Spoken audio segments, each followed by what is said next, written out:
Come on in, come on in, come on in. I hope that y'all are well. Put a 1 in the comments if you can hear me clearly. Good morning, sunshines. So come on in, come on in, come on in. I hope that y'all are well. And also let me know where you're watching from. Y'all, I'm trying to get this makeup off the back of my hand. Old habits really do die hard. I used to be an artist at Mac, and I would always have makeup and stuff on my hand, and it's all like it's all over my hands. Let me know where you're watching from. Oh, Erin, I saw you came in here. You have to tell me about Costa Rica, so go ahead and send me that voice note, girl, because I'm excited. Come on in, come on in, coming in. We're talking today about how perfectionism is your prison. Hi, North Carolina. I should be in North Carolina in a minute. Well, not in a minute, but I'll be there in a not too long from now. I have a couple of things I need to do out there, actually, in a couple of different spaces. Come on in, come on in. I hope that y'all are well. My name is Elle Antoinette, and I am an energetics and identity mentor. And today we're going to talk about how perfection is definitely a prison. We're going to get real specific with the two. Thank you so much for these gifts, these likes, and these comments. I want you to share this with an amazing woman leader, okay? Because we're going to get into it today. Let me make sure my stuff popped up on here, because sometimes it takes a minute to pop up on my iPad. And I think it didn't. But anywho, my name is Elle Antoinette. I am an energetics and identity mentor while I get this set up on this computer, on this iPad. And what I do specifically is that I guide powerful women to master their energy and embody their true identity to magnetically attract success, intimacy, leadership, and influence without burnout. You can click the link in the bio to be able to learn more about me, a little bit more about the results and different things that I've been able to get my clients. So yeah. I love the work that I do. Okay, there we go. Now it popped up.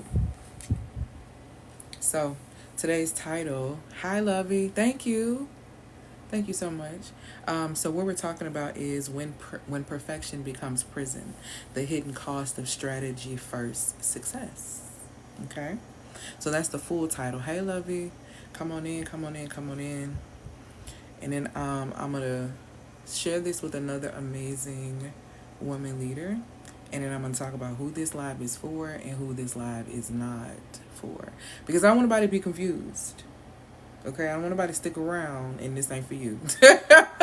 I want you to be very clear. Okay? So share this with another amazing leader.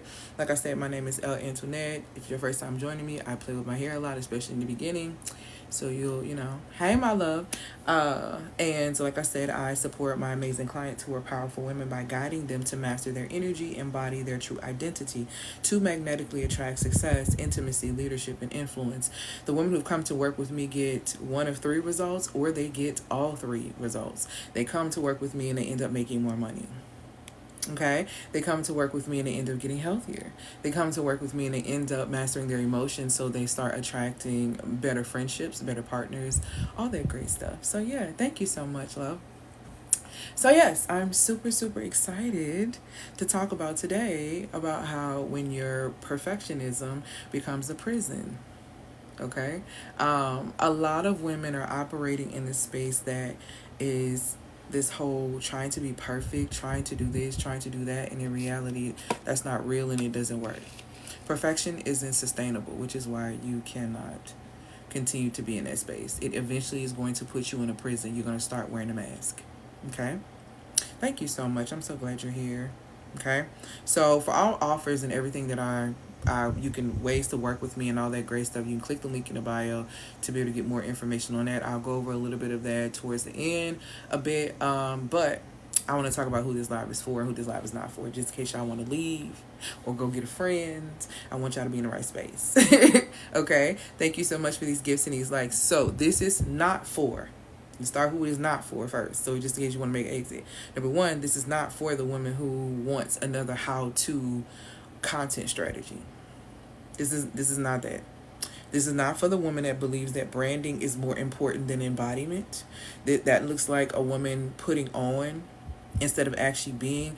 It women are really good. A lot of women are really good at looking the part but not being the part. This not for you. You want to look the part and not be the part, this ain't gonna be a lie for you. You're not gonna like it here, okay? Also, this isn't for the woman who isn't ready to confront. This is not for the woman who is not ready to confront where she's been spiritually bypassing in her business. She's a lot of spiritual bypass. Oh, God gonna do this, and the Most High gonna do that, and He got this. Last time I checked, faith without works is dead. Last time I checked, without faith it's impossible to please Him. So, which basically translates into your belief. Your actions are not proving that you actually believe. So if that's you, if you like to do this and you don't really want to confront the reality of who you are, this is not going to be the lie for you. And if you are coming here to seek permission instead of power, this is not going to be the lie for you. I work with women who seek power, not permission. We seek power, we sustain power, and then we create the reality that we desire. That's the type of women that I work with, okay? And it's supporting my clients in making more money, becoming a lot healthier, and attracting better friendships and partnerships when it comes down to romance and all of that stuff. All because they shifted. Now, I'm going to tell you who this live is for. This live is for the woman who has mastered the strategy, but kind of spiritually still feels flat. Okay? She still feels a little flat. This is for the woman who performs leadership while quietly resenting what she's built. Okay? So this is also for the woman who attracts high caliber clients, maybe even in a space to where they're coming and they're ready to pay, but she's invisible to her own work. See, some of us are so good at what we do that we think that what we do everyone can do, and we start treating it like it's elementary. And that's a really, really big problem. Hey, love, welcome so much for being here, okay? This live is also for the woman who has done the work but has not necessarily calibrated to power. So I want to explain what that means. So when I'm talking about the woman who's done the work, but she hasn't necessarily stepped into power, this is the woman who has done the energetic work. This is the woman who has done the healing work. This is the woman who has done all these things, therapy, coaching, self-healing, all these different type of things, but she understands and she's aware of what's happening in her life, but for some reason she isn't able to fully step into power. It could be because she's concerned about what other people are going to think about her. It could be because she's concerned about who she's going to leave behind. It could be, she's concerned about being by herself as she transitions up. There are a multitude of reasons why this tends to happen, of why women who do a lot of internal work don't seem to come up or calibrate into power. But we're going to get into that today, because in this live, we're going to address 6 key things, okay? Number 1, we're going to talk about what the sacred leak is, all right? Number 2, we're going to talk about power versus performance. Number 3, we're going to talk about the sisterhood mirror. We're going to talk about the relationships, your friends in your life. And we're also going to talk about the masculine mirror. And then we're going to talk about the 10 spiritual violations of you staying in the same space of trying to be perfect or perfection. And then we're going to talk about the activation sequence if you want to shift that, okay? But before I get into it, I have to send this off. If you are just joining, feel free to come on in. Press 1 to let me know that you can hear me clearly, and then also while I'm sending this out, let me know where you are watching from, okay? Because we gotta get rid of the perfectionism, y'all. Like, please, it's not even real. Like, let's really wake up from that. As I send this out, because perfectionism is what has y'all in the chokehold and is wearing y'all thin. I'm not even kidding. Hi, Atlanta. Hi, Boyton. Come on in, okay? So, I want to talk specifically, like I said, about when perfectionism becomes a prison and the hidden cost, okay, of strategy first success. Hey, Jersey. Hey, San Antonio. I've never been to San Antonio, and I actually really want to go there. Thank you for reminding me. So now I'm like, let me put that back on my list so I can book a flight. Thank you. I've been to Jersey. Okay, so let's go ahead and get into it. Here's the truth that nobody probably has ever told you, and I'm just going to be honest. You're not overworked, and I know you probably think that you are, but you really are emotionally undercalibrated. And what I mean by this, every single time that you chase something, whether it's a framework, something created, somebody created, or approving this without actually activating yourself first, none of those things are going to be sustainable because your nervous system is going to collapse under the success. And what I mean by that is, for example, let's just say you go and you start learning tips from someone about dating, because that's what a lot of women are doing, right? They're going online and they're finding all these tactics and all that about dating. So let's just say you go online and you find a proven framework of how you're going to get a man to do XYZ, everything for you, give you princess treatment, all of these things. And let's just say you try these tactics, which the majority of them are feminine wild tactics. And if you don't know what feminine wilds are, that's basically the best way I can describe it is your feminine wiles is the equivalent to what Delilah used on Samson to be able to seduce him, to get him to tell her what his power was. And the thing about it was, feminine wiles is so funny. You don't have to be highly intelligent, or the man doesn't even have to be super smart for you to use feminine wiles. Because if you even looking at the story of Delilah, she tried to ask him like 3 different times what his gift was, and what was it about him that made him so strong. He lied the first 2 times. He didn't even catch on the first 2 times that she tried to set him up. So that's what I'm saying. Like, anyway, that's your feminine wiles. So women are going to use feminine wiles. And let's just say you go and you actually secure a man. You actually get someone who comes into your space to be able to do those things for you. Where the issue comes into play is that you're not able to sustain that relationship because, number one, you went after something that truthfully you didn't really know what you were doing, and you couldn't handle it. And a lot of women will position themselves, right? A lot of women will position themselves, and spaciously, I just heard the story of Delilah. A lot of women will position themselves in a way to where they are going into spaces trying to do things to attract things, but they're not able to sustain these things because your motivation is not proper. Your intent is not proper. And as an energetics and identity mentor, one of the things I make very clear is that you have to, anything that you do, you have to make sure that you're on the right vibrational state. Okay, you got to make sure you're on the right vibrational state in the right frequency. When you think about the word frequency, it is continuous, right? This means that this is what you are continuously doing. So when someone's saying, this is the frequency that I'm getting from you, they're saying that this is the vibrational state that I'm always experiencing with you. And in order for people to sit in spaces with you at this vibrational state, they have to be vibrating with you. This is why I tell people all the time, women all the time, when you are meeting men and you're thinking that, oh my goodness, I don't know why he would do this, and he's this type of person, and yada, yada, yada, you only meet yourself.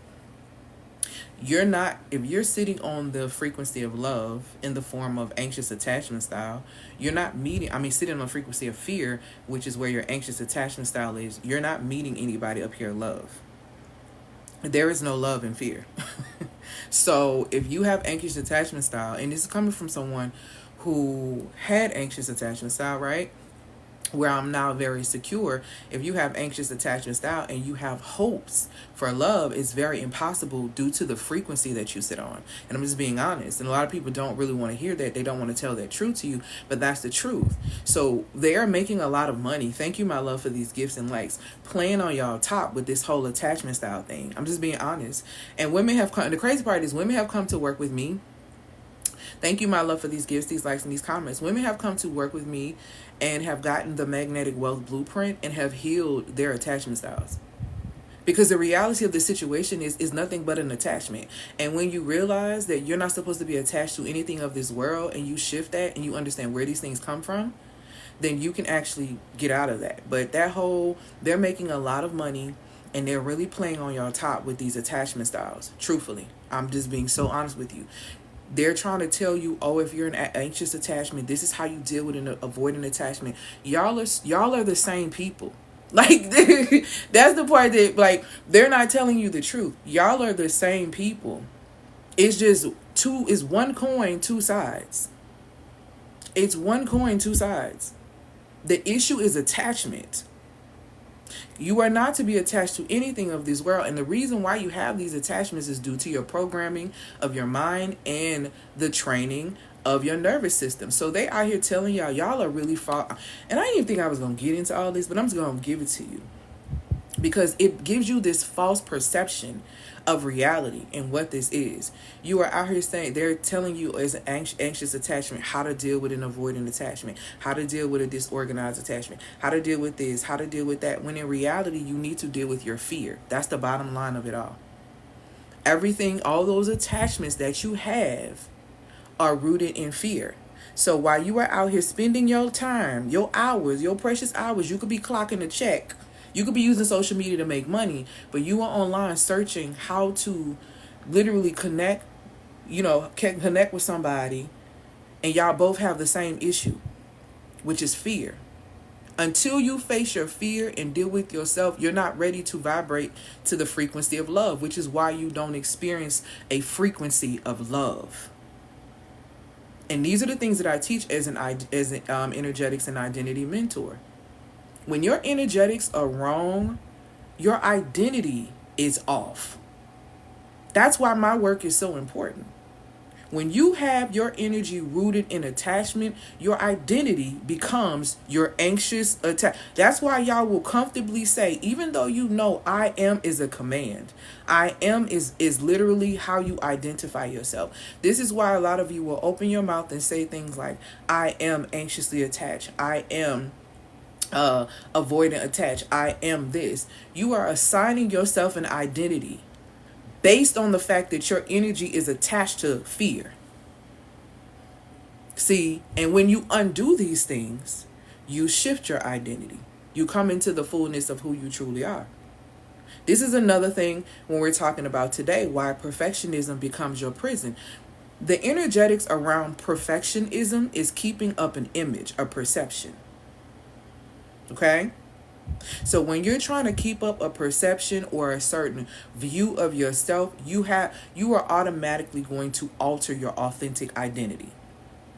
And when you alter your authentic identity, you will begin to attract things under false pretenses because you are not in the right space to receive.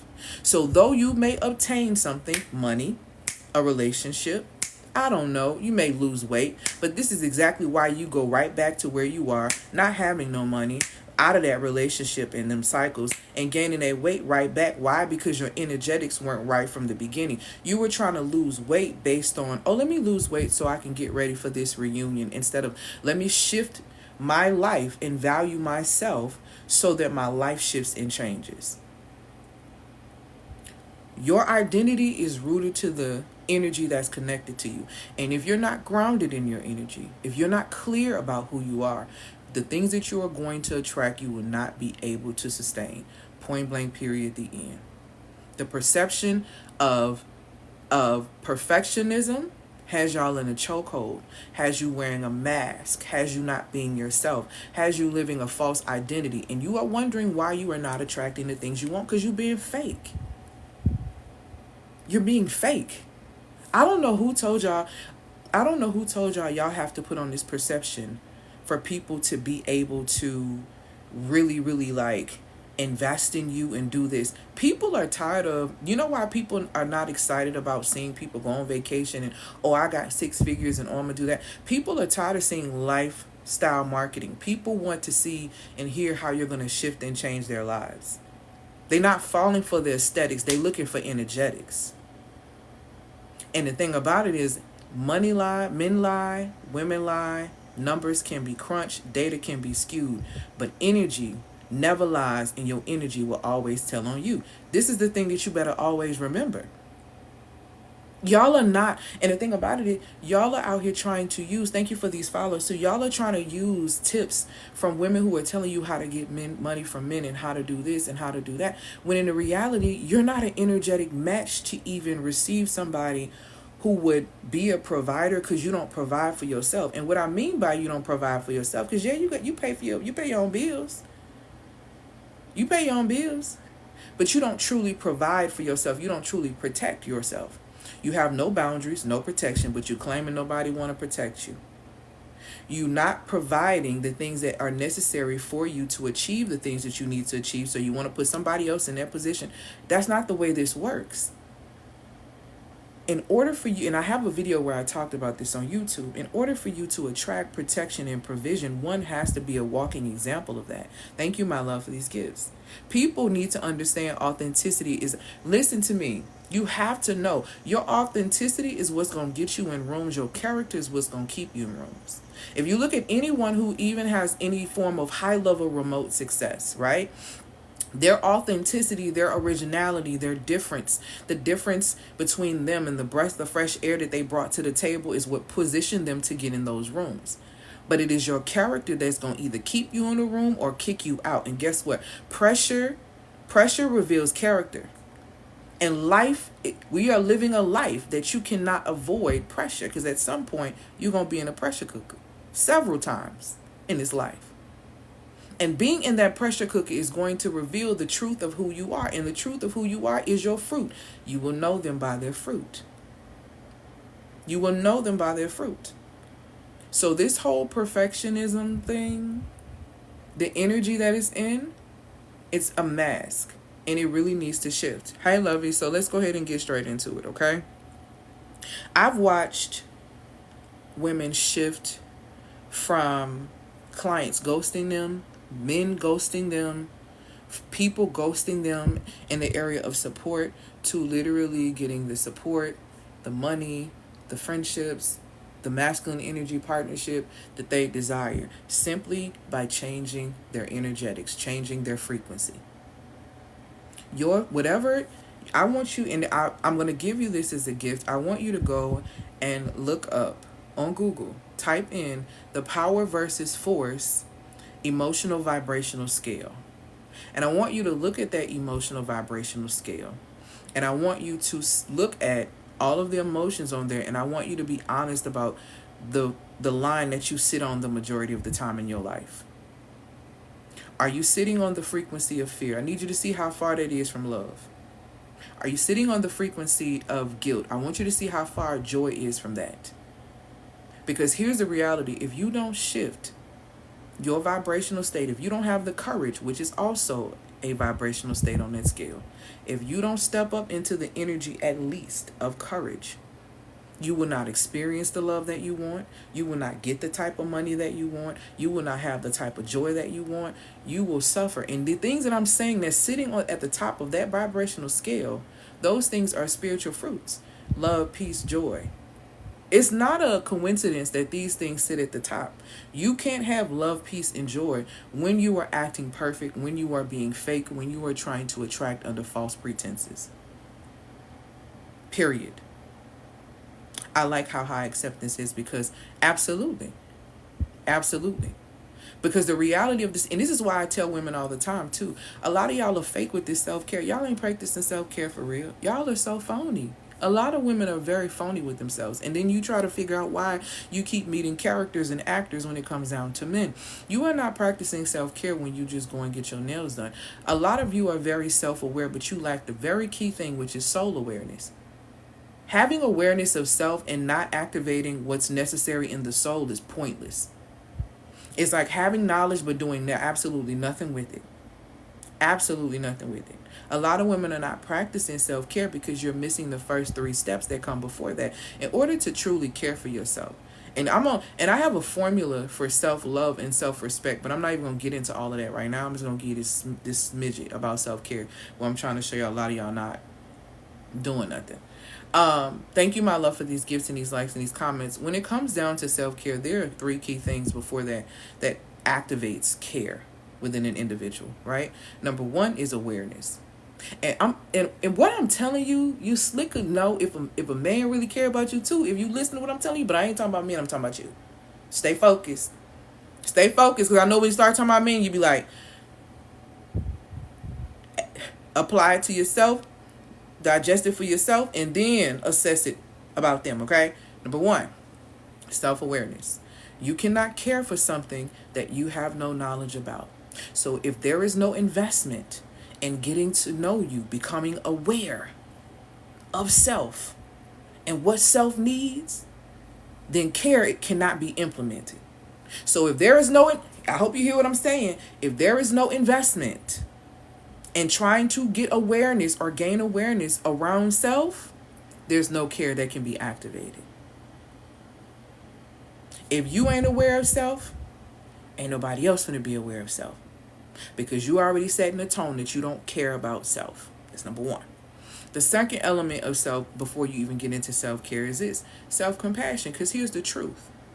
When you come into awareness of self, and I say awareness of self, this means you are assessing the way that you've allowed yourself to be played. Because ain't nobody never played you in your life if you ain't never heard it. Only you can play yourself. Nobody can play you without your permission, your participation, or the fact that you simply were not paying attention because you got too comfortable or you were too enamored with what you were looking at. Because here's where we are now.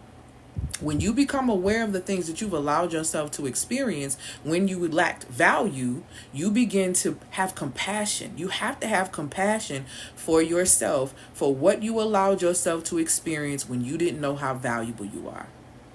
Y'all are skipping the steps. See, compassion ignites care, but on team, and it works the exact same way when you're dealing with the masculine. Oh, she can't get that done. She got so much going on. Oh, my goodness. I'm aware of what's going on. Oh, my God. I have compassion. Compassion ignites care, sweetheart. See, y'all are not practicing self-care, which is why people are not caring for you either.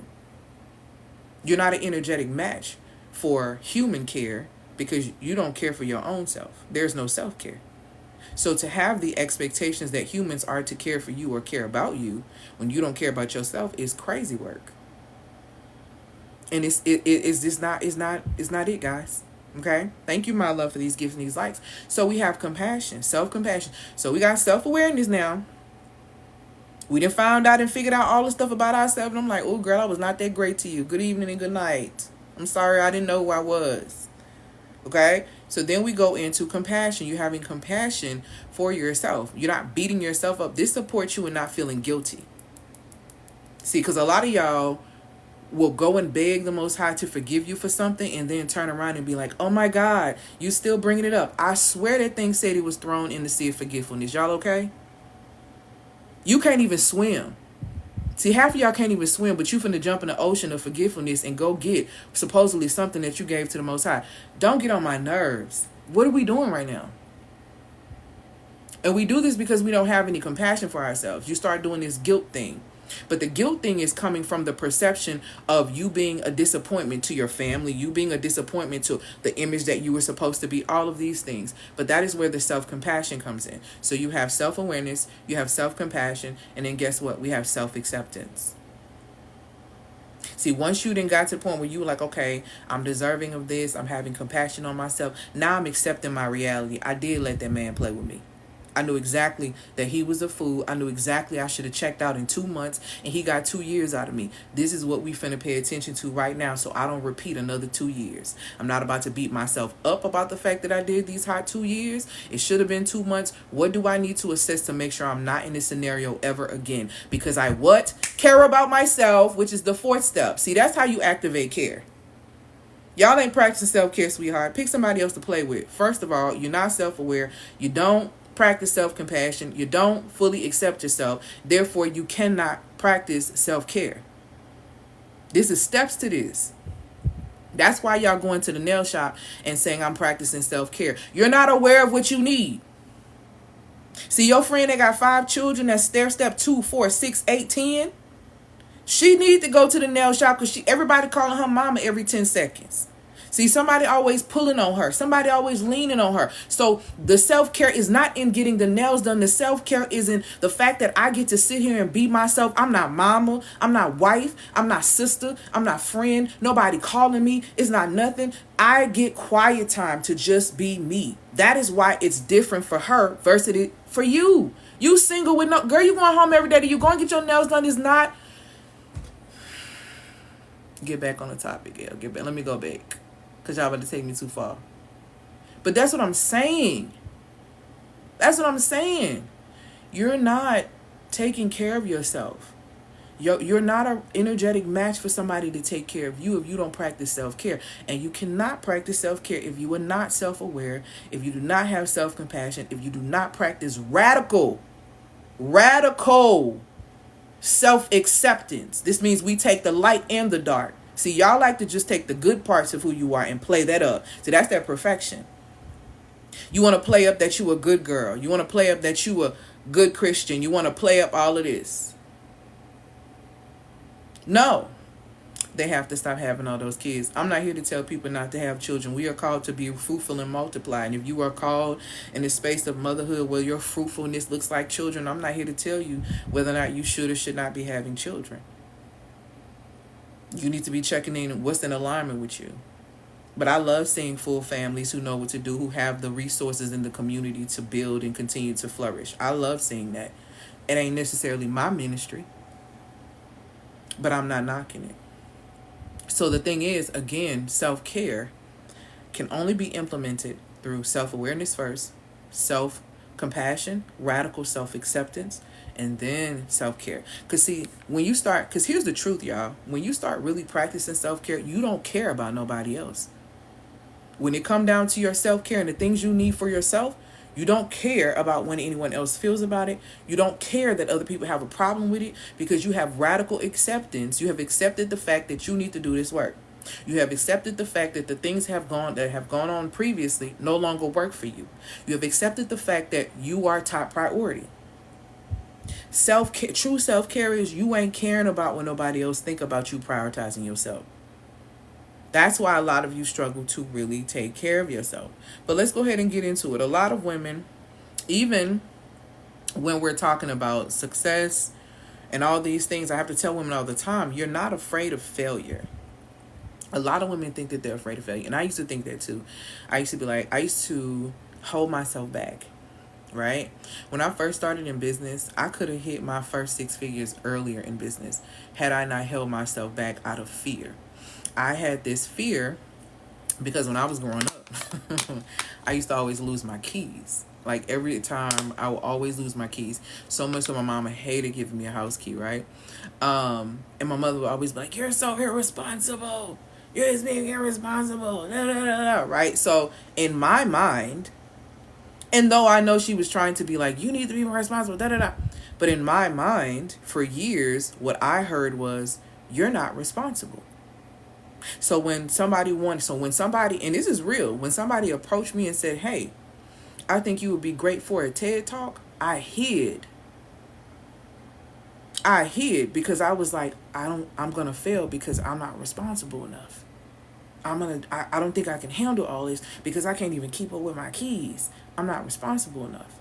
It's the smallest things that will train your nervous system and program your mind into believing things that are not true. Though there's a multitude of evidence to be able to show how responsible I am, right? It's the inner voice that was keeping me back and holding me in that space. So it wasn't even that I was afraid of failure. It was the training. It was the programming. And I say to a lot of women, and I had to realize this too about myself, you're not afraid of failure at all. You're afraid of unleashing power that you can't control. Okay? How? Okay? So, and that's the thing that we have to we are afraid of. A lot of us are unleashing a power that you cannot control. So instead of doing that or doing what you need to do, you start perfecting everything else around you. I'm going to look the part. I'm going to do this. I'm going to brand well. I'm going to do this. I'm going to present well. I'm going to do this. I'm going to do that. But your soul still sits on the sideline because it's not authentic and it's not real. It's not authentic and it's not real. And it's not true. Okay? Let me see. Thank you, love. How can a mom of 3, 4, and 5, 6 kids practice self-care, self-acceptance? It's all about your kids. I mean, I have clients who come to me with 3 and 4 kids. And we've got them systems tight real good. So I can't relate. And the crazy part, I'm not a mother, but I have helped a multitude of mothers get their systems together to where they're able to prioritize their kids, and their kids and families benefit from them being top priority. So it's the all about your kids mentality that keeps you in a chokehold. The Most High doesn't even tell you that in Scripture. It literally tells you in Scripture to love your neighbor as you love yourself. Ain't your kid your neighbor? So your baby not your neighbor. Your man not your neighbor. So why are you loving them more than you love yourself? That is not real love. Again, there's a formula to love. And that first 3 parts that I gave you with self-care, it's a whole nother part of that map that'll bring you up to self-love. And it includes some things. So self-prioritization is important.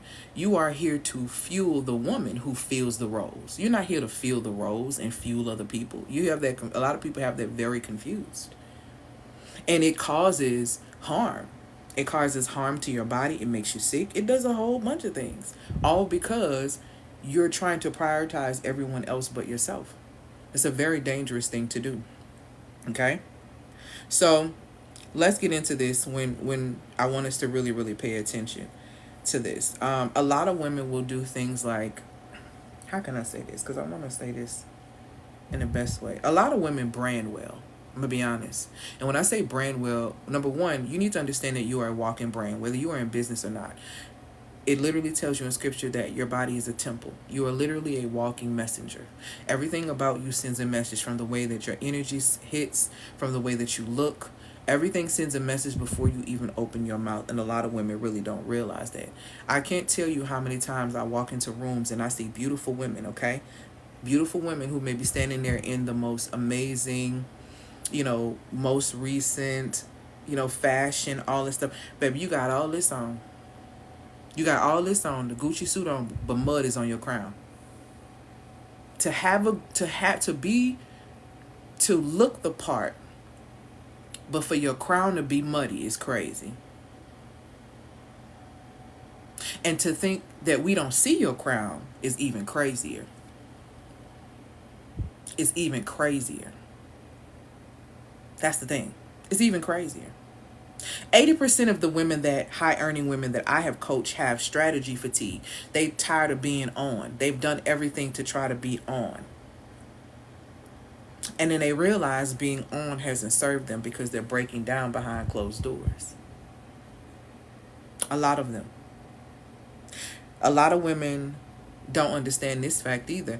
Your body doesn't know the difference between you saying yes to a client you resent, or yes to a man you resent, or even overextending in a friendship that drains you. Power is leaking everywhere, not just in your business, but just in your life in general. The scripture tells you to let your yes be yes and let your no be no. This is why, and it also tells you in the scripture that confusion is not of the Most High. Clarity is literally command.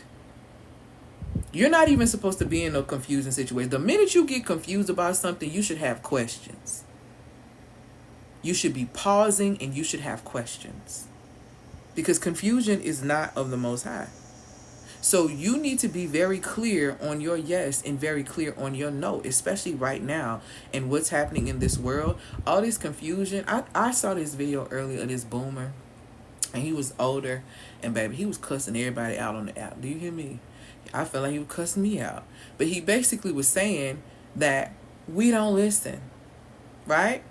We don't listen. And there are so many things that are coming and that are happening because we don't listen and we don't have clarity. Thank you, my love. Thank you so much. All praises to the Most High.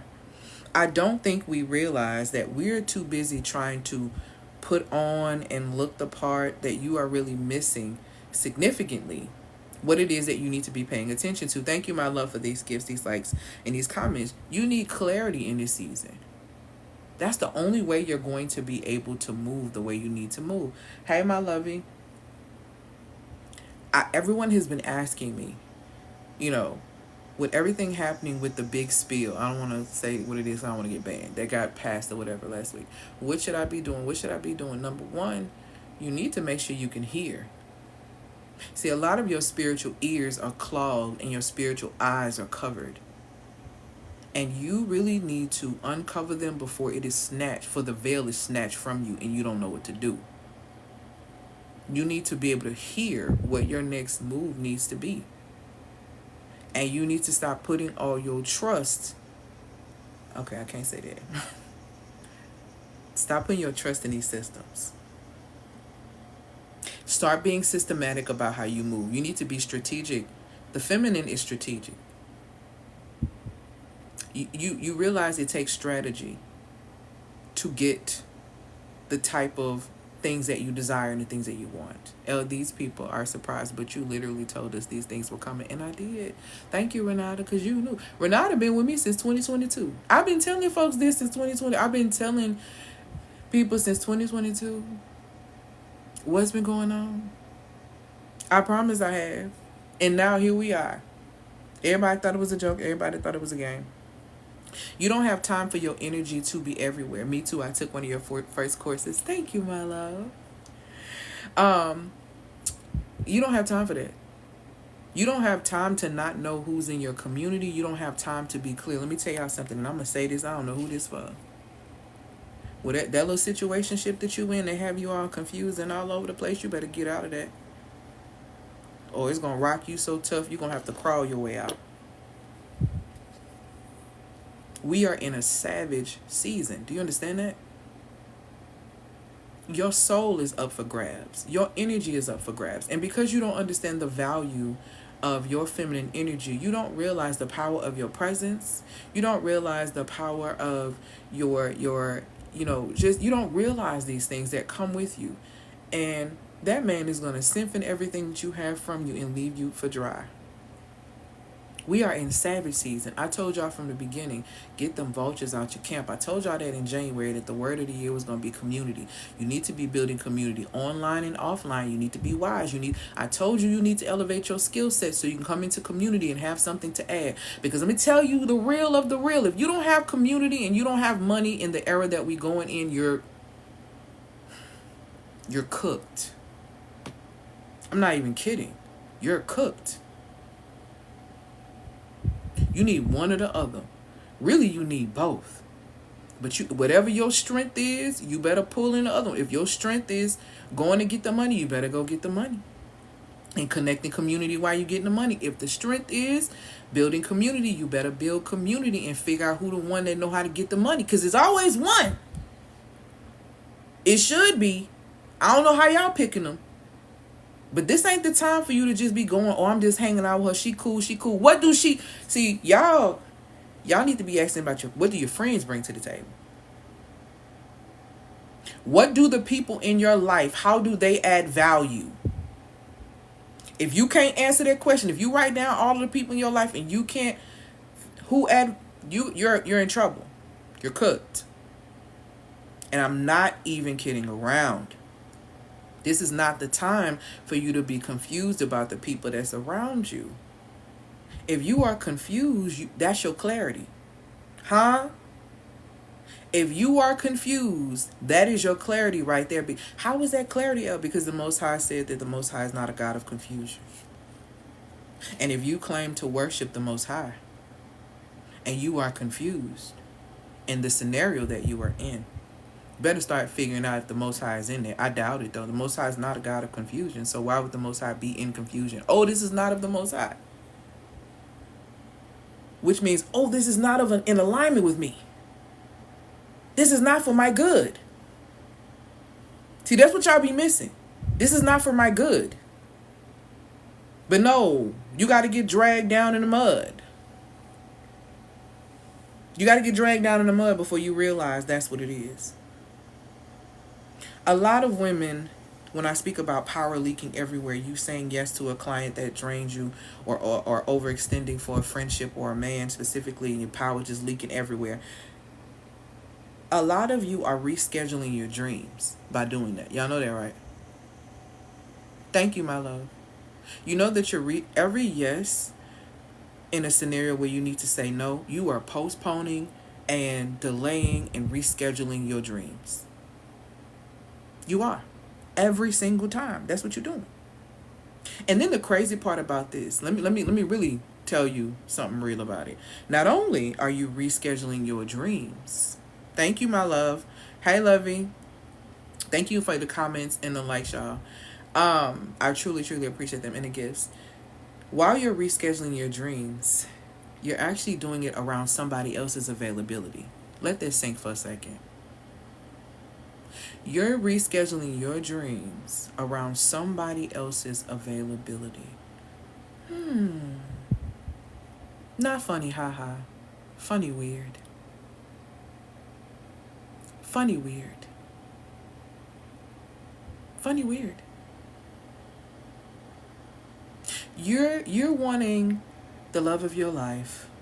You're wanting joy. You're wanting this, and you're rescheduling all of that based on if somebody is available to give you that. Do you see how silly that sounds? Do you see how silly that sounds? Hi, Lovey. That's very silly of you. Because do you think that man would reschedule his dreams for... Do you think that he would reschedule his joy for... Do you believe that? You rescheduling your dreams around someone else's availability in business and in life. That's not it. That's not sisterhood. That's not love. That is literally self-abandonment in your Louboutin heels. Them cute shoes you like to put on that hurt your feet. Because we know how to dress it up. We gonna dress it up. If we don't do nothing else, we gonna dress it up. We gonna dress it up. But it's crazy for you to be so cute and to act so crazy around yourself in these, like, it makes no sense. It makes absolutely no sense. Here's the thing that a lot of women struggle with too as well that I notice. You've built a business boundaries, right? But your nervous system still literally flinches when a man asks you about your ambition. I don't like how... Don't say that. That's my opinion. I'm going to keep that to myself. But I'm telling you, a lot of you have built these businesses with these boundaries and things, but you literally flinch when a man asks you about your ambition. You flinch. You completely that's not empowerment, sweetheart. That's a trauma contract with the masculine that's literally still playing out. See, the feminine is very clear on what is in alignment for her is in alignment for her. We are extremely detached.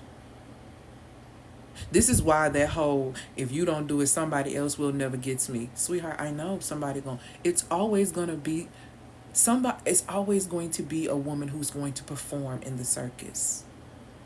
I'm just not doing it. Everybody got a job. That ain't mine. See, when you're in these twisted soul programming contracts with the masculine due to a lot of your childhood issues and different things like that, right? When you're in these contracts with them, these spiritual contracts that you aren't aware of, you don't need to be out here dating. Like, you need to make it make sense. It's always somebody else. There are parasites. There are parasites. And you don't know it sometimes. The crazy part about it is, even if you don't realize, it's really hard to catch a parasite when they've been around you your whole life, if that makes any sense. So even when we look at it from a scientific standpoint, if you have had parasites in your stomach for years, then a new parasite coming into your space, unless it's just extremely strong, you're not really going to recognize that because you're used to parasitic activity, if that makes any sense. And so, yeah, that's how it happens. And she said, stop agreeing with parasitic energy. Hold on, that was good. Stop agreeing with parasitic energy. You have to, thank you. This is why I say nobody can play you without your permission, participation, or the fact that you simply are not paying attention. Let me break that down. You're not paying attention because you're so happy to be on a date. Why are you not taking yourself on dates? Why is dating not a regular thing for you? Why don't you cherish yourself enough to do these things to you, for you, that you are not impressed? Don't you go out to have brunch and eat with your girlfriends and y'all spend like $100-some? Why y'all so impressed when he supposed to be taking y'all to dinner? I don't even like dinner dates anyway. If we really want to get into it, because you're not getting to know me over no dinner. And sweetheart, if you really want to get to know me, we better have some fun. I like activity dates. So if you're not taking yourself out and you're not doing things for yourself, you're so enamored at every single thing that these men do. And the crazy part about it is, why y'all still getting ate up by words in 2025? Why are words still making you do things? And when you understand that there has to be action behind it.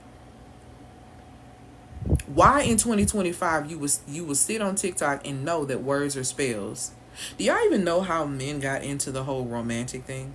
Like, romance is really one big scam, but I'm not, that's a whole nother conversation.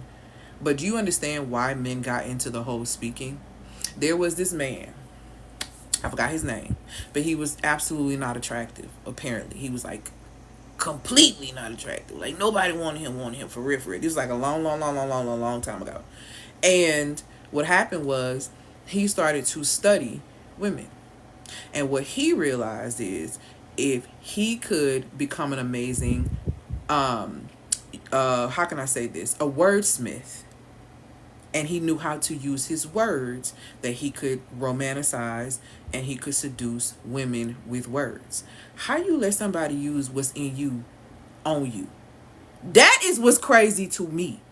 How do you let continuously in 2025 and beyond, how romance is a big business strategy. Get into it. Huge business. Do you hear me? How is it that you are allowing people to use words to enamor you when you automatically know that you have to pay attention to a person's actions? You will know them by their fruit. And how is it that you are looking at rotten fruit and allowing someone to continue to tell you, eat more, it's good for you? That's literally what's happening.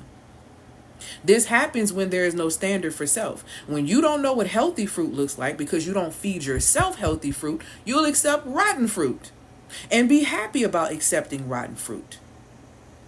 Okay? Thank you, my love, for these gifts, these likes, and these comments, which is why you end up being so enamored that you don't pay attention, which is why that's the first way you get played, not paying attention.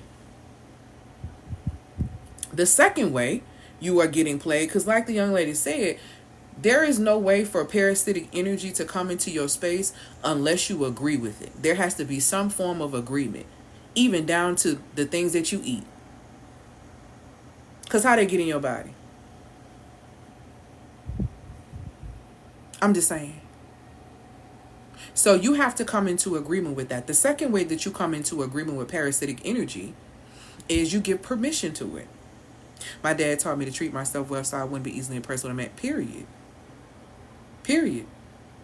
You give permission to things when you don't stick to your boundaries. You give permission for your energetic field to be ran upon and ran through because you lack boundaries. That's how you give permission. You give permission every time you don't speak up when you're uncomfortable because you don't want him to feel bad. You give permission to that. You give permission to disrespect, to be devalued, to be disregarded. That is what happens because you want to appear to be the cool girl, the chill girl. Please.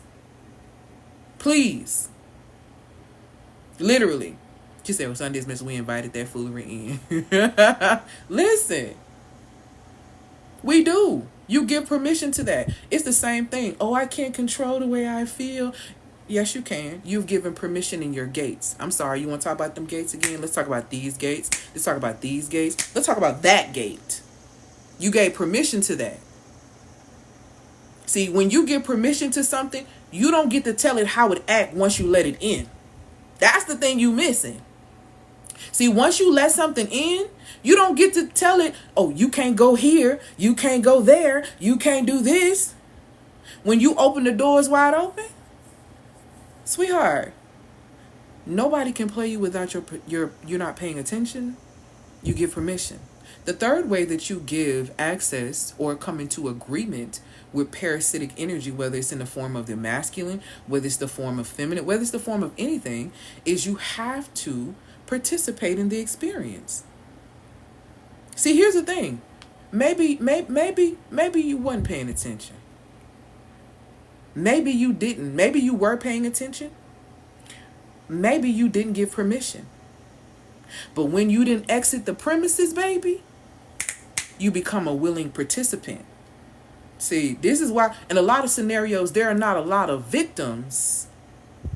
There are a lot of volunteers for experiences. Absolutely. And even in the movie, I'll use that in the movie centers, for example. And that's very true. You can't. Everybody talks, evil has to be invited into your home. You do understand that, right? It has to be invited into your home. It can be invited in your home by you saying, hey, come in. It could be invited in your home by saying, let me turn this television on and watch this and invite that into my space. It could be turned on by, let me turn this on and listen to it, and it is invited into my space. Nothing, and that's the thing about everything. When you look at everything, even from a biblical perspective, the devil never ran up on nobody. I just want y'all to really pay attention to this. The devil never ran up on nobody and just literally got on them and started, oh Lord, it's a fly didn't got in here. I had this window open. So if y'all see me go like this, I can't see that fly and I don't got this spray I know will kill it. Oh, I'm so mad. But anyway, it definitely needs a yes. Child, this is about to stress me out. It definitely needs a yes. So you have to give permission to things to allow. The devil never runs up on you. The devil didn't even run up on Messiah. Literally said, hey, if you'll do this, I'll do this for you. Absolutely no problem. I'll praise to the Most High. If you do this, I'll give you this. I'll show you this. Period. Again, an invitation. She said, an invitation. That's what it is. Or the person's behavior opened the door. Exactly, an invitation. See, sometimes you open your own doors. That's the thing. You welcome these things in. The devil never runs up on you. Y'all give the devil way too much power. I promise you. And the devil ain't even checking for a lot of people like that. Why? Because number one, you your own devil. You your own enemy. The devil don't even need to come in and do nothing. Truthfully. Because you are in violation of spiritual law when it comes down to John 10:10. John 10:10, the one half of it says that the Messiah has come to give you life and give you life abundantly. Abundance is your birthright. Abundance by definition means plentifulness. It means always having. It is the opposite of lack. See, when you understand abundance, you don't chase men. Because there's always one. What Gucci say? One bus leaving 15 minutes is another one coming. Y'all missed that. Abundance means there's always some. Abundant women understand that there is no such thing as lack when it comes down to finances. I don't care what they telling y'all. I don't care how much money they cutting. I don't care what they doing. Name a time that you've seen the Most High's people that were fully in agreement that were lacking anything. I'm just saying, go find it. And I mean, I could be wrong. Go find it though, and bring it back to me. Don't tell me you know and you ain't finna bring me no evidence, because I ain't seen it yet. So while they telling you all this finna be gone, all this gone, you over here panicking, you doing exactly what the Most High told you not to do, which is to worry, because it weakens your immune system, which makes you sick, which is what society is depending on, because big business is you being sick. But because you so spiritually disconnected from who you truly are, you're energetically attached to this world, your identity is rooted in what you can do, what you have, and all this other crap. Stuff that don't even matter. Thank you, my love. I'll praise to the Most High. Y'all are missing it. This perfectionist has you in a trap. Period. It has you in a trap. It makes absolutely no sense. And you are consistently playing yourself. People have to understand that. Vanessa. You gonna hurt their feelings. Getting random texts and calls to see how you doing. I'm checking up on you. Is you participating by replying? Baby, because they already know they can't spin a block on me. Baby, it's folks who've been on block for years. They know you ain't gonna never take them off block. What I look like? Baby, I had folks, I done blocked them so much, baby, they went on my YouTube channel trying to say something. Baby, I hid my channel. I don't play that. You got one time. You got one time for me to question your character. See, things happen. People get hurt. That's understood. But your character, I don't do bad character, beloved. Because see, when that character is really bad, there's going to be some fallout behind it. And I don't want to be a part of that fallout. You got one time, and it's good night for you. And I hate it for the people that think I'm playing. It was a man that thought I was playing. I was dealing with him. And we were dating. It was cool. And we was cool for 2 years. But 1 minute he did something. I was like, kept trying. Well, hey, don't even speak to me. Because see, I have one conversation with you and I'm not having another one. My boundaries are my boundary. My word is my bond. If I tell you I ain't going to never deal with you again, you can take that to the bank. I promise you. I'm not one of them that flip-flops. Because if I cut you loose, I knew what I was losing. And I didn't care to lose it. Which is another lesson that women need to learn about men. If a man will cut ties with you, he not scared to lose you. And you need to remember that when he try to ring and come back around. Because they always come back around. Didn't I just tell you 15 minutes? One leaving, one coming. Okay? Thank you, my love, for these gifts, these likes, and these comments. We've got to stop doing that. We've got to stop doing that. Knock out all these trauma contracts that you have with the masculine. And build a healthy relationship with the masculine. And that starts with even building a healthy relationship with the left side of your brain, which is the structure, the order, the discipline, the thing that you run from. The thing that you're searching for in men is literally sitting over here in your left brain. You need to activate that first so you can stabilize yourself. And once you stabilize yourself, then you can flourish in your femininity. Your magnetism is going to go up 1,000 and you won't have an issue with attracting healthy masculine, sweetheart. But the problem is you lack stability. Get into it. For real. Everything that you need starts within yourself. It literally tells you you have the kingdom of heaven within you. You won't even start there.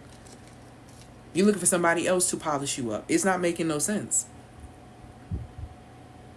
And then the thing is this, you will hold boundaries in your calendar and say all these things that you want and have all these so-called boundaries, but you collapse in your chest when a real man comes into the space and want to hold you accountable. You collapse in your chest then. You don't know what to do with it. This is why I tell women all the time, a lot of you are not the energetic matches that you think you are. You will never be in proximity to a lot of the people that you desire because your positioning ain't right, sweetie. And when I say positioning, I'm talking about your frequency, the vibrational state that you consistently sit on. Don't nobody want to be around nobody that's scary. Don't nobody want to sit around and talk to somebody who always, I got to work through this, I done been through all that. Girl, get out of my face. They finna go find somebody else who dealing with their stuff, who want to be. Life already has its levels of difficulty. Nobody wants to take on your difficulty. Nobody wants to take on a burden. People will invest in assets, though. People will invest in assets. So if they see you to be an asset, which means to be valuable, then people are going to invest in that. Men, women, all. But the issue at hand is that you're not an asset to even yourself. So let alone to somebody else is not really making any sense. Thank you, my love, for these gifts, these likes, and these comments. So here's the cost that I want you to understand of powerless structures, okay?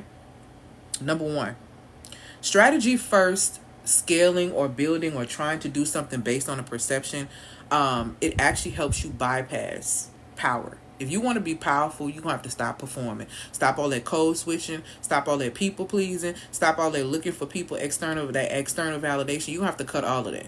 You're going to have to cut all that. Performance productivity mimics success, but it kills innovation. Acting the part is going to choke you out. It's going to choke you out.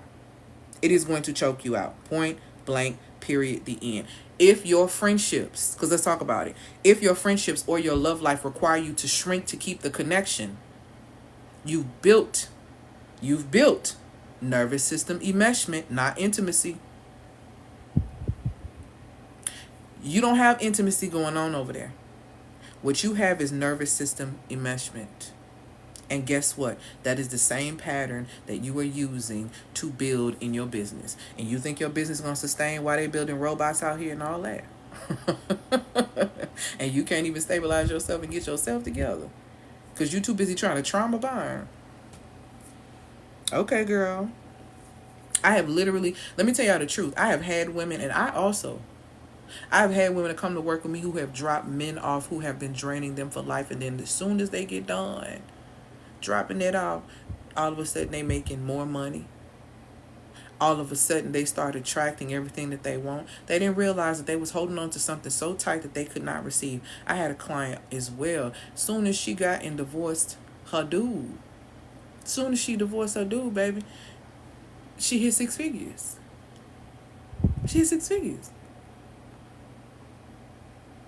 You don't realize the things that you were holding on to. Had another client holding on to a guy who wouldn't do anything. As soon as she let him go, babe, she ended up attracting the fiance.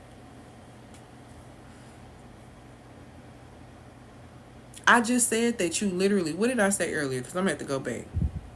You are literally rescheduling your dreams around somebody else's availability. And this is for those who are holding on, hoping that something else is going to change in that relationship or their situationship. You rescheduling your joy in hopes that this person becomes emotionally available. Is that what we doing? Please tell me that's not what we doing still in 2025. These folks didn't sign this thing. And you ain't got no money, no connections. You ain't got nothing but a clown in your face. Ma'am, how long do you want to work at the circus? How long do you want to work at the circus? I can't do clown work. I like red. I can't do no red nose. That ain't for me. Okay?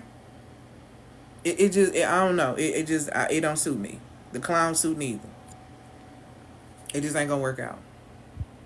Okay? So like I said, I've had clients to, rebuild and shift and do these different things. Absolutely.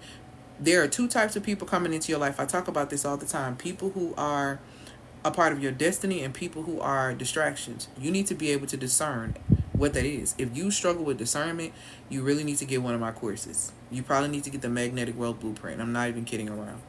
You should not be walking around here trying to date, do anything without discernment right now. You shouldn't even be trying to make friends, truthfully, if you lack discernment, because you are going to be the clown in the circus, okay? Your relationship with structure, women who fight and rebel against structure, let me put you on game. Your relationship with structure and is your relationship with the masculine. So if you lack structure in your life, the type of men that you will call into your space will lack structure, and they'll be more so on the kind you don't like. I often say something else, but the kind you don't like. And it's all because you resent structure. And most women who resent structure distrust men. There's a connection there. A lot of people don't realize that. Masculine is masculine. Line means direction, structure. Okay? You can't hate routine, structure, and discipline and think that you want a man. You don't like them. Excuse me. See, this is what I be talking about right here. A lot of y'all don't like men. You want relief. You want help. You don't like them. And it's cool that you don't like them, but recognize that you don't like them and figure out what you're going to do about that. Just like a man, there are a lot of men who don't like women. You cannot like feminine energy and not understand the feminine. 9 is completion when it comes down to the 9 fruits of the spirit. 9 is completion when it comes down to 9 months of pregnancy. 9 in the 9th hour, all of these things there. The number 9 is a spiritual number of like a circle of completion. Okay? And what a lot of people don't realize is if you don't have the space, if you don't have the structure, and if you resent a woman that can expand and you hate expansion, then you're not going to like the feminine. Which is why a lot of men who don't like the feminine or don't like women will go after women who are extremely successful because they are expansive. See, now we're finna really get into it. These women are expansive, so they want the expansiveness of what they've been able to create, but they don't want the woman, which is why they will use you up and then break you down like a fraction. Because how dare you think you all that? How dare you have something that I really want? How dare you mirror something that I truly desire but can't access for whatever reason, whether it's by my own doing or whatever? I'm going to make you feel how much I hate you. This is when they start treating you like that. This is why I always explain to women, if you are extremely resourceful, if you are extremely expansive, if you are truly in your feminine and you are multiplying, then you need to be leery of men who do not have these things. Because you don't see how they're seeing you. Because you're not paying attention. That's why the wrong type of people hate boundaries. But it's there for the right person. Absolutely. When it comes down to the masculine specifically, the masculine loves challenge. The masculine don't like chaos, but the masculine loves challenge. Boundary is a challenge, especially if there's never been a boundary set in place before with that specific masculine man. So they see that as a challenge. So I enjoy having boundaries. No, I only go out on Thursdays. I had a man specifically, for example, and the thing about it is the masculine love challenges. Notice I said the masculine. I didn't say all men love challenge. All men are not in their masculine. So it also depends on what you desire and what you want. But here's the thing, if you're saying that you desire the masculine, then you cannot be out here disrupting order, not wanting to get direction, not wanting to be led, because line, as you're starting in the front, is number one. If you don't like these things, then don't participate in that experience, because you can't halfway do this. And it goes for men and women. A man has to understand that women are seasonal. Okay? We are cyclical beings. We operate basically on the cycle. And men are linear. So when you understand that they're linear and that we, by design, okay, are expensive and multipliers, you'll really start paying more attention. You'll start getting a better understanding. They're rejecting their feminine too at times because they haven't seen. Absolutely. Or the examples that they've seen in the feminine have been horrible. Because let's not act like terrible mothers don't exist. And I'm not saying that about you, but let's also remember that. Let's also get into that. Let's also get into how there are women who make their sons their men. There's this weird enmeshment, and then they grow up very confused. And then you send your son out there and he getting dogged out by every woman, and then he get tired of getting dogged out, and then he turn around and start dog walking them. And I'm going to just say this flat foot, as a woman, specifically when you are a mother, you are your child's first teacher. You are your daughter's and your son's first teacher. So they are paying attention to not what you say. They are paying attention to what you do and how you live your life. You cannot fool little eyes because they see you.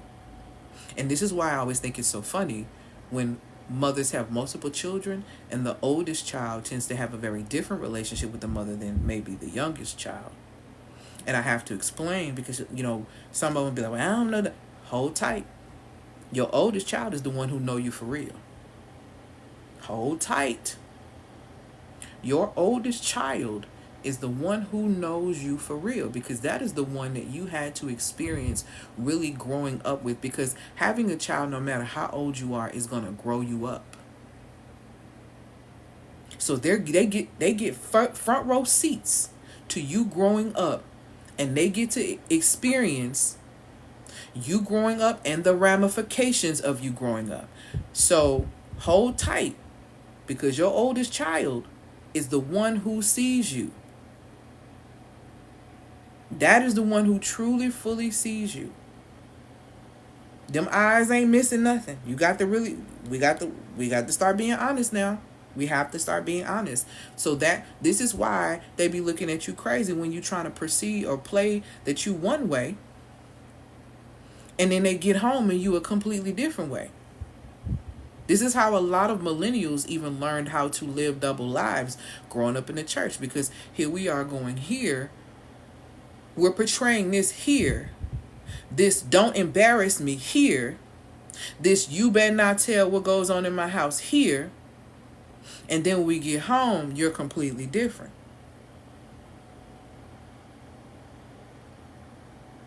So I'm going to tell you something. I'm going to be real honest with you.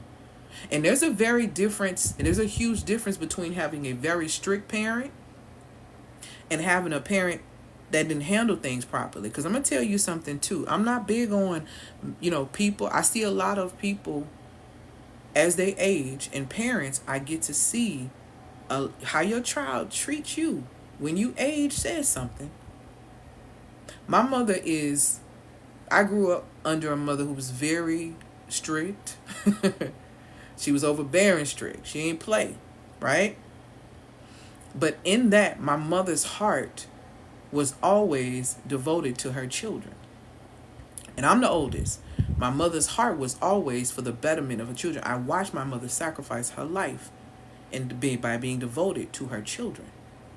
As strict as she was, as much as she got on my nerves then, as much as all these different things, there's nothing that would stop me from caring for her. Because I saw through everything that she was learning as I was growing with her, because she had me at 22. Get into it. She had me at 22, so it was true growing. Even through everything I saw, I was able to see the heart of my mother. So me seeing the heart of my mother and understanding the heart of my mother is a fuel within me that will always prioritize and take care of my mother. Because my mother did everything she needed to do.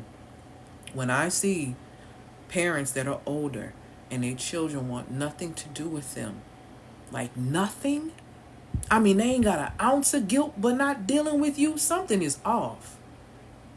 Something is off. There is some kind of disconnect or something that happened that is off, that they don't even want to care for you in your old age. Your children see you. So this perfectionism, this fakeness, this all of that, it's not helping you. And let me just, because I'm going to get ready to close this out. Let me tell you the consequences of staying in a space of being fake and being phony and doing this whole perfectionism thing that's literally creating a prison. Number one, you monetize a mask, not the message. You monetize the mask and not your real message. Everybody is here on assignment. Do you know what your assignment is? Are you clear? Are you acting in your assignment? If not, you're in trouble. So when you try to do this whole perfection thing and it turns into your prison, you monetize a mask, not the real message of who you are. You literally are in spiritual violation because you become profitable for a persona that doesn't even feel like you. This is why a lot of celebrities have breakdowns. You understand that? Because they're acting. Their rapper persona is acting. I have literally seen female rappers get online and be dancing to their stuff, and their children walk in and they turn the music off. That music is not good enough for their children. The music that they're creating isn't good enough for their babies to hear. But yet they are promoting it to you. It's an act. It's an act. And this is why you see them coming online crying, I don't know what I got myself into. This is what happens when you monetize a mask instead of the actual message. See, this is why I tell women, be careful what you brand as. Because again, you become profitable for a persona that doesn't even feel like you. And that literally is energetic theft by your own hand. Energetic theft by your own hand. Crazy. The second thing is this. You train your body to fear your own brilliance. When you try to stay perfect in this little box of what they want you to look like and what they want you to do and da-da-da-da-da, you train your body to literally fear your own brilliance. Every time you water down your potency for safety, you literally are wiring your nervous system to reject what you actually desire. Every single time. Every single time. Every single time. Every single time you water yourself down, you water down your potency for safety, you wire your nervous system to reject what you actually desire. Just told y'all you're rescheduling your dreams. Crazy. On somebody else's availability is even crazier. Even crazier. Number 3, you build legacy in borrowed language. You talking something. You talking for everybody else, and you're in spiritual violations. And this is for the business owner that's birthing programs and birthing brands that speak for everyone else but your own soul. You ain't really building from truth. You building that speak for everybody else. Nothing true. And here's another thing too. You become what I like to call emotionally bilingual. You're fluent in truth, but you always speak in strategy and false truth or half-truths. Half-truths. And that's an issue. That's a really, really big issue. Because you know the truth, but you won't fully speak the truth out of fear of how you're going to be perceived. See, it's that good girl image. It's you thinking all of that. It's really choking you out. Don't you understand that? Here's another thing, too. You literally will co-regulate with proximity instead of presence. The thing is, you will go and be close to someone and hide in that space so you don't have to fully show up in the space that you need to show up in. And then on top of it, let's not even talk about the fact that you keep sisters or sisters around you who like you when you small. You keep people around you that like you when you small and when you're not at your best self. You know why you in spiritual violation when you do that? You trade activation for affirmation from people who don't even really like you. Yep. When you keep people around you, sisters around you, that keep you small, that's what you're doing. That's what you're doing. You literally trade activation for affirmation. And that's literally how queens become handmaidens in their own queendom. Imagine trading activation for affirmation and then going from a queen to a handmaid in your own kingdom. That is fully insane. That's nuts. Like, well, I'm so confused. Why would you do that? Okay. Here's another thing that a consequence if you end up staying the same. And a lot of women are going to fall into this. This is the best way I can describe it. You collapse into the whole the man is the plan. You subconsciously slow your momentum down to remain desirable and dress it up as if it's alignment. Girl, I'm going to say it again. You collapse into the whole mindset that the man is the plan. The whole thing is let me get a man. So you subconsciously slow down your own momentum to remain desirable. And then you dress it up saying it's alignment. Girl, be for real. You earn respect, but not real reverence. That's the, like, you literally spin in the same high level awareness. Oh, I gotta go get another certificate. Oh, I gotta go do.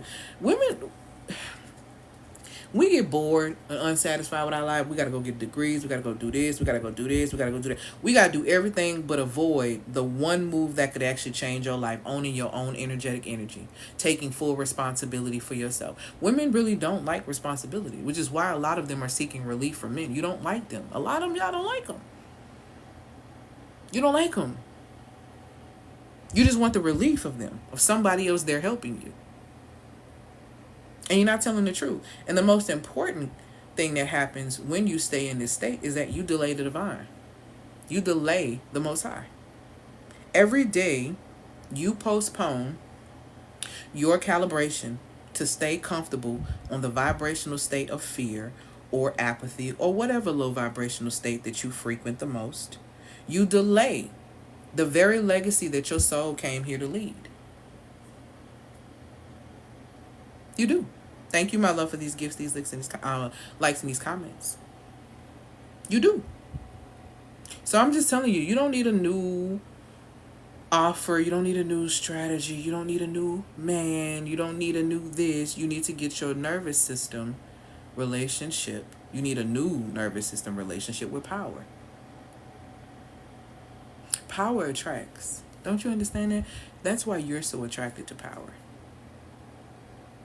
Men are attracted to the power in women. What is one of the powerful things in women? Silence, mystique.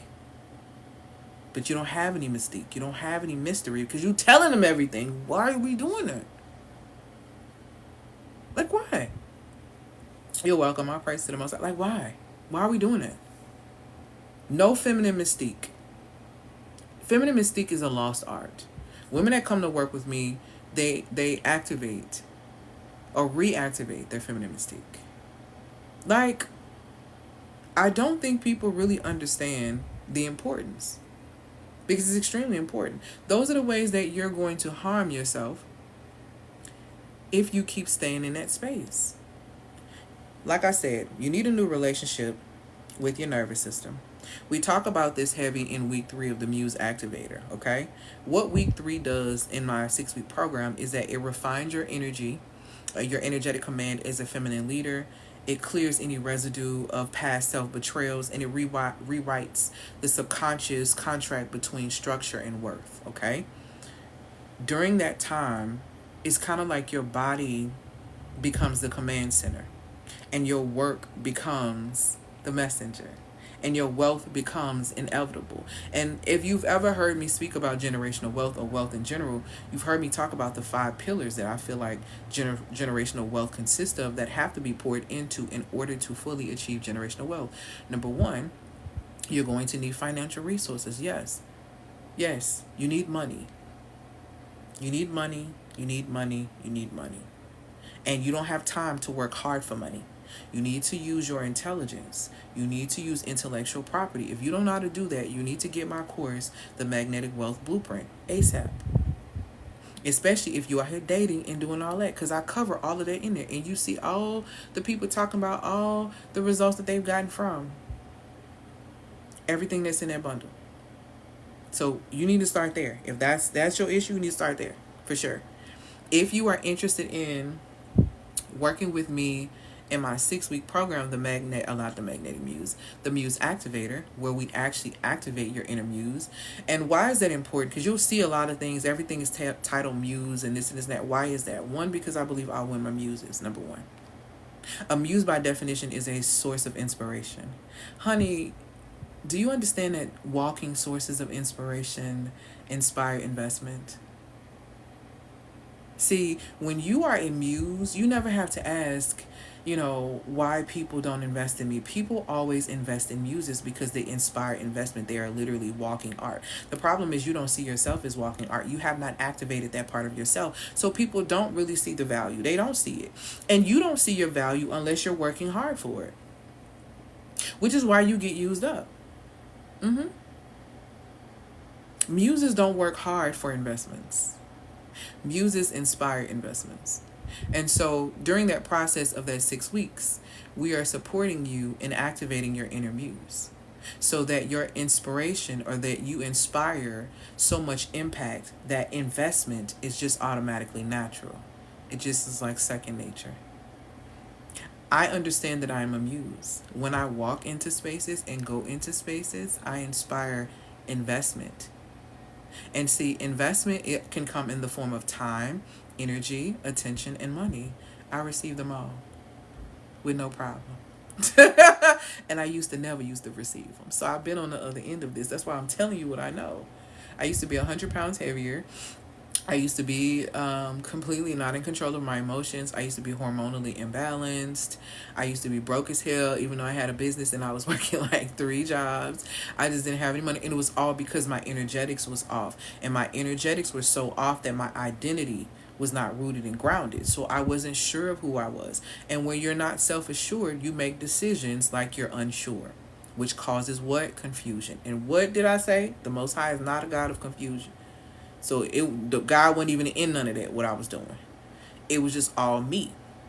When I had that spiritual awakening 8 years ago, by force, not by choice, okay? Let's get into it. Because I'm a little hard-headed, truthfully.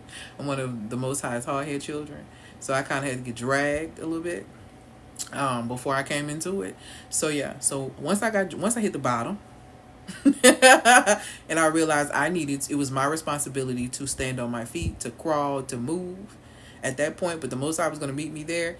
Things shifted for me. Energetically, things shifted for me. I began to get very clear on who I was. I was very clear on my godlike nature according to Genesis. I was very clear on my godlike character according to Genesis. I was very clear on the fact that I could have dominion, which means I have my own lane. I don't have to look at nobody else. I don't worry about nobody else. I don't be concerned about what nobody else is doing. Your girl be in her own lane, period. Not swaying to the left or the right. Thank you, my love, for these gifts, these likes, and these comments.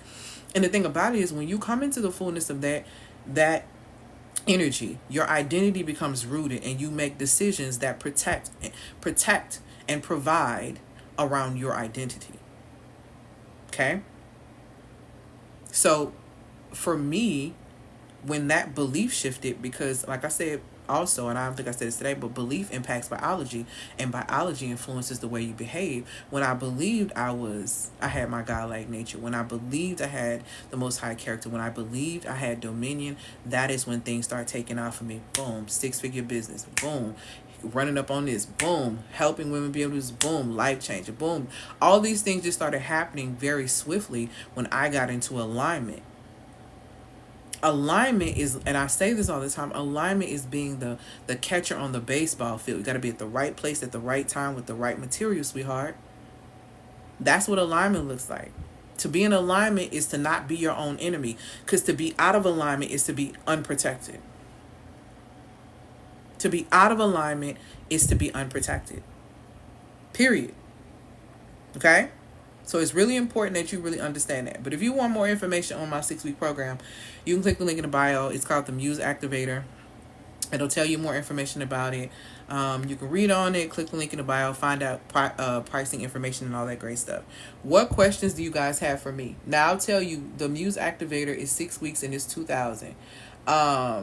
If you want to work with me in a group setting, because that's a group program, I have the Sacred Feminine League, which is $197 a month.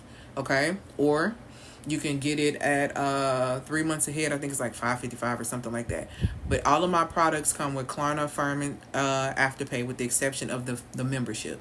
The membership is, and we're actually having our first meeting in the membership tomorrow. No, today's Tuesday. Yes, tomorrow on the 9th. And I'm really, really excited. The women who are currently in the Sacred Feminine League are just the sweetest. And they have been talking. We've been talking a little bit in our Telegram chat.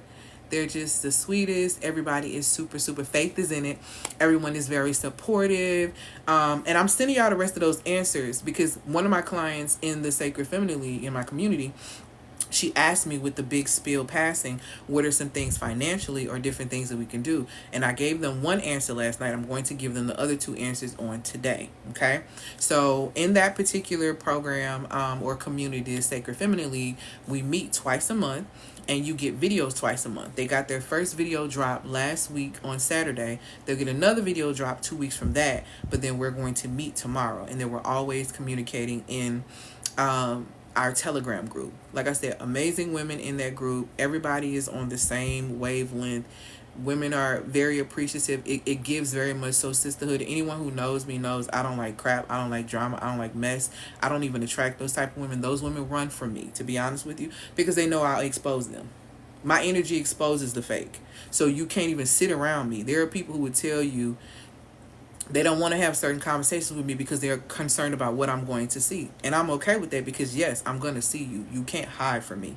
You can't come into my space and try to hide. What we have going on is like very open community. There's no stupid question. You can ask whatever. If there's a resource that I have, I'm going to give it to you, because the women who are attached to my obedience, keywords, are going to win. Not attached to me. My obedience and the things that I'm going to do while being obedient on this earth is going to outlive me. Hear me when I tell you, my legacy gonna outlive me. Even I'm not leaving here until it's all said and done, till I've done everything I need to do. And when I leave here, my legacy is still going to carry. And I work with women who want to operate from spaces where their legacy is going to carry. Okay? So it's so vital and so important that you understand the importance of community. So if you need community, come into the Sacred Feminine League. It's $197. If you are seeking embodiment and you want to level up your magnetism and get yourself together and you are really fully ready, come into the Muse Activator. If you are not ready to work with me directly and you want to kind of test some things and see, I would tell you to go get the Magnetic Wealth Blueprint. If you are here dating, you really need to have the Magnetic Wealth Blueprint. And you can go read the reviews for yourself. But you need to be over there. Because if you ain't figured out how to make money without no 9 to 5, you're cooked. You're cooked. And I have a course in there that literally supported my client that's on her 6-figure journey right now. Intelligence to Income is sitting there. And it's a bonus. I don't even think I put it on there. I don't think I even put in there that Intelligence to Income is in there. But Intelligence to Income is the course that my client Rocky took that positioned her to literally go from making $250 a month to making almost like 5 figures every single month for the past several months. She's on the track for 6 figures. So the thing is, the Magnetic Wealth Blueprint is going to address your attachment issues in love, in intimacy, and income. It's going to address all those things. You get it for $200. Yes, you can get it with Klarna Affirming Afterpay. Okay? Then there's the Monetize Like a Muse. Monetize Like a Muse is how my client Kendra ended up getting her first client literally in 2 weeks by using the $10,000 AI bot that I created that helped her streamline her business. Monetize Like a Muse is going to support you if you want to make anywhere between 10,000 to 100,000, and you get me for 7 days. So you get me for 7 days. Not only are you going to figure out what your passive income stream is that can position you. What do you have on? And the crazy part about that bot that I created, that's 10,000. That bot helps you get rid of imposter syndrome like this. Because you realize, dang, I got all this in me, because I'm asking you strategic questions in that bot that's literally going to summarize how you work energetically, what's your best selling points, what are your 3 monetizing streams, and then you're going to get on a call with me and we finna go get this aligned money. Because the problem is, the reason why y'all not happy doing what you're doing, because the money ain't aligned. See, this is what happens when your soul is at rest while you're trying to get a check. See, that's the problem. That's the problem. Your soul shouldn't be at rest trying to get it, not at rest because you're trying to get a check. Okay? My soul is rested while I collect checks, and that's how I support my clients. The same way. Their soul is at rest. They are resting and still getting revenue.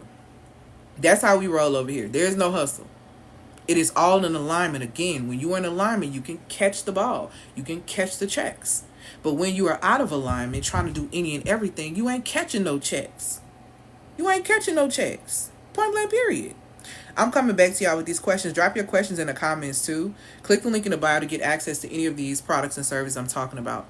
Just have a wonderful way of giving info. It's not like school. I appreciate that. Thank you so much. I appreciate that. Question: how do we identify what needs to be transformed in order to be in energetic alignment? So it first starts with what is your goal? But bigger than that, your goal is supposed to be something that's leading to your vision. So we have to start with, what is your overall vision? Okay, so we're starting there. What is the overall vision? And let's just say the vision that we're focusing on, I don't know, is about living a life where I'm operating in my aligned monetization style, right? So let's just say that's the vision. So if that's the vision, to make money in a way that aligns with who you are. So the first goal could be in that, I don't know, I would like to create a business that supports my womanhood. Okay, so if I would like to have a business that supports my womanhood, then that means I need to set up the systems in my business that supports my womanhood, so I'm not having to stress. That means I'm having automations. This means that I have payment systems set up where I don't have to chase people for checks. People just pay me very easily. This means that everything is set up. All my systems, all my structures, all my foundations are set up so that I can receive. You see what I'm saying? See, now we're going back into the feminine energy. So that I can receive. In order for me to receive, and in order for me to flourish, structures and stability and security and things have to be set up. So you have to make sure that you're a match for it. Another thing is this, or another good example is this. If you're saying you want $100,000 business, right? Let's just say that's low, but let's just say this is what you want. So you want $100,000 business, okay? So you have to become an energetic match for that. What is that going to require? Number one, can I manage money? If you can't manage 10,000, 100,000 is not going to come your way. It's going to eat you, okay? So there's number one. Can you manage money? Are you a match to be able to manage that type of income? The next thing that you have to ask yourself is this. Am I willing to go through the changes required to be able to receive that money? This means inner child work. Because, and I've said this before, in order for you to go from $10,000 to $100,000, it requires you to do inner child work. Because if you never touch that amount of money in your hand, you're going to feel unsafe touching it, okay? So we have to go through the process of that. So inner child work, and you also have to go through an identity shift to be able to make $100,000, because who you were making $50,000 and who you are at $120,000 or $150,000 is not the same. The habits are not the same, all of those things. So you have to do the work to become the woman that manages that. You understand what I'm saying? That manages that. So if you're able to manage that, then it's easier for you to receive it and to sustain it when it's in your hand. So that is a couple of examples, of you kind of grasping how to become an energetic match for something. So alignment requires being an energetic match first. See, when you're an energetic match, then all you have to do is walk over into position. And I want you to think about it literally like baseball. In order for you to be a catcher, you have to be qualified to be a catcher. So once they put you on the field, they've determined that you're qualified to be a catcher. All you have to do is run or walk to your spot to be in alignment to do what? Catch the ball. That's it. But if you are not a catcher and you're on the field, we already know how this gonna look, okay? Right? So yeah, when you said ask a man how to play chess, I listen, baby, listen. It's important. It's vital. Don't. She said, "I'm cooked." Don't be cooked. Get the magnetic wealth blueprint. There's no reason for you to be cooked. I'm telling you how to go get the money. Either get the magnetic wealth blueprint for $200, or get the monetized like a Muse for $497, and you get 7 days with me as well. So one or the other. Coming to work with me and not having no money is crazy. To pay me to help you get money and then turn around and not have no money is crazy. Women who have gotten serious and who have come to me said, I want to make more money. I want to lose weight. I want to attract better partners. They've done all of these things because I've given them what they needed. Thank you, my love. She said, "Yo, so thank you, boo." What questions do you guys have? It's like trapping a bear and not knowing what to do with it. Gotta know. You gotta know. You gotta know. You're welcome. I love how you talk to us. So real. I appreciate it. It's the only way to be. Ain't no point in lying. I don't want to deal with them universal consequences of lying, baby. I'm not sowing no lies into the universal algorithm. I don't need their stress troubles. I want all my blessings. I don't want none blocked. I don't want none missing. I don't want no nothing. I don't want it, okay? For real. What questions do you guys have for me? Make sure you click the link in the bio. What we talked about today, like I said, a lot of it we go deep into in the Muse Activator. Very, very powerful work that we do over there in that container. If I had to describe my programming, I would say that the Sacred Feminine League is the center, right? That's where you come when you need to return to yourself. That's your starting point, okay? The Muse Activator is a container. It's a holding space for women who have returned to themselves but want to step into the fullness of embodying themselves. And then I have something called the Ascendant Muse. The Ascendant Muse, which I don't talk a lot about, it's a private offer because it's a 5-figure offer. The Ascendant Muse is specifically for the woman who desires consecration. See, that's what we did. We identified in the Sacred Feminine League. We returned. We have ignited and activated in the Muse Activated. Now we're about to position ourselves for a whole new level of power. So in the Ascended Muse, we talk about things like aura economics. Aura as in AURA economics. We also talk about energy vetting. Because here's the thing, a lot of the women who come into the Ascended Muse are prepping themselves or are at a space where they make over 100-something thousand, and they're wanting to jump to 500,000, or they're wanting to jump to like $1 million, right? But it's more so women who normally want to make that jump to 500,000. And so in that container, we're talking about feminine polarity. We're talking about feminine polarity psychology.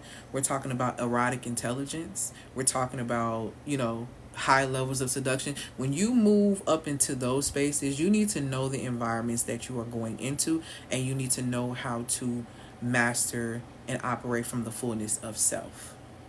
Okay? So we really get into it up there. We really get into it. We get into it in all of them. But the Ascendant Muse, that's for the ones who really did the good girl image.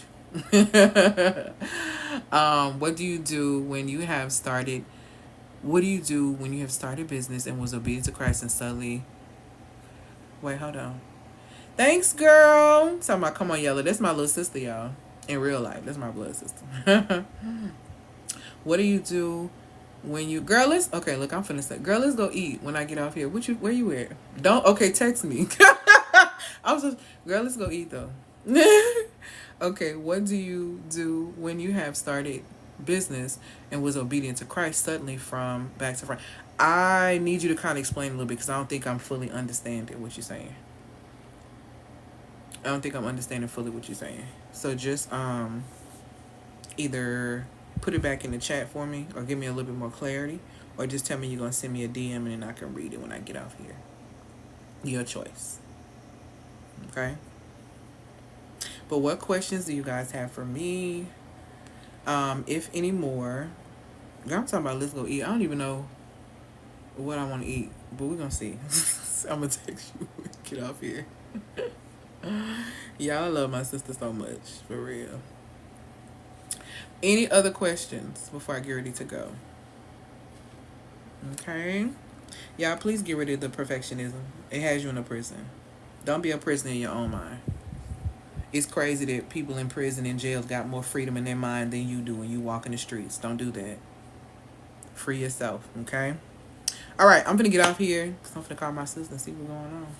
And I hope that y'all have an amazing, amazing day. I'm gonna stand still with everything, and suddenly I feel so. You got to block. So you have two things that you can do. I often say I don't offer those anymore, so I don't have that, so I can't offer you that. You have two options of what you can do specifically. If you feel like you're at a standstill, you need to remove the blocks and figure out what the blocks are. My first recommendation would be for you to get the magnetic wealth blueprint, because the block that if the Most High told you to start something, right, and to start this business, and you're not starting the business, these are some things or some blocks that are stopping you. And if you're in a space where you're trying to make $100,000, let's just say it's starting, or if you haven't hit that yet, then there has to be an identity shift.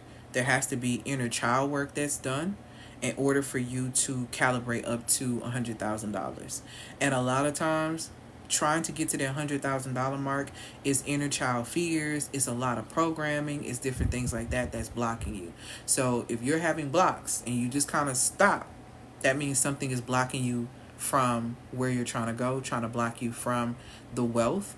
And you really need to come back into that. And I have a course specifically in the Magnetic Wealth Blueprint called Wealth Alchemy.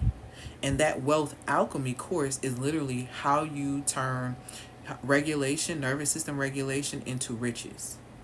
So it sounds like we need to deal with something internal. Could be reprogramming of the mind.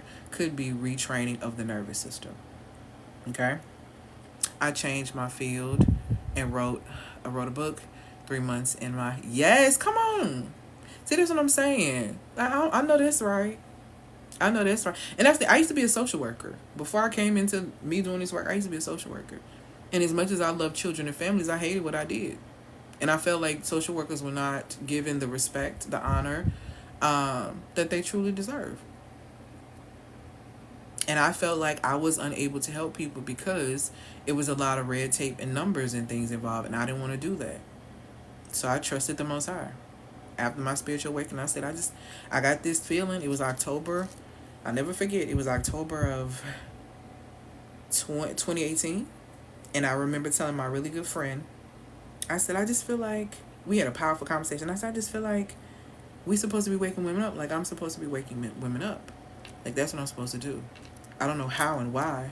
And I also said, I don't know why God would give me that, because I don't like being in the limelight. I don't like being on camera. So I don't really...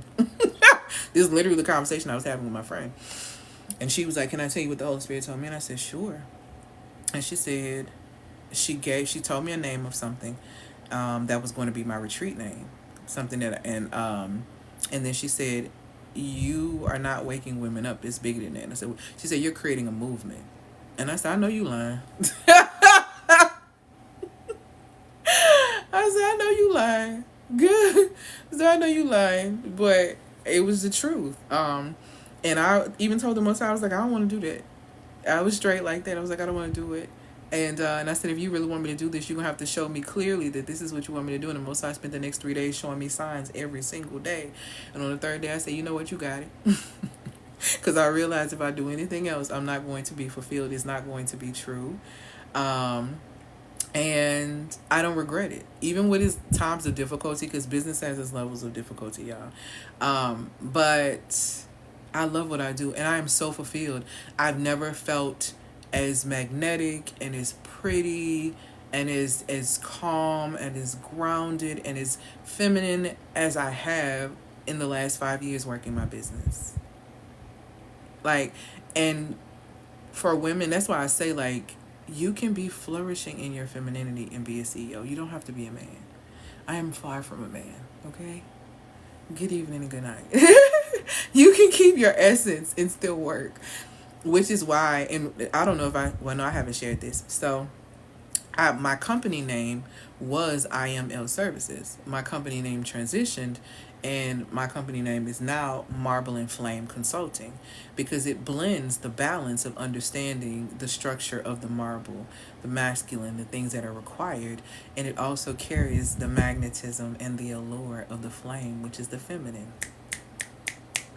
So, understanding the importance of both in business for a woman is very, very important, because most masculine business structures understand that as well. It's us that's not catching it, okay? You need both. You don't always, like, stop looking for a person to give you the structure and stability that you can first give to yourself, because that's very, very important, okay? So, yeah, fun times. So I was awake, although a bit drowsy. You definitely splashed me with cold water and helped me. I'm a birth doula now, but I had childcare background 6 years.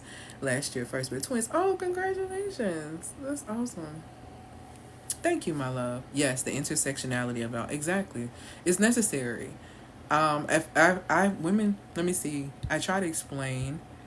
I am more yin energy than I am yang, but I don't decline the yang. Like, I took even a quiz that let me know I'm like 65% the majority of the time in my feminine and 35% in my masculine. I can tell you the 35% is me creating systems and different things like that, laying the structure, doing that. That is the masculine side of my business. Everything else is completely allure and magnetism.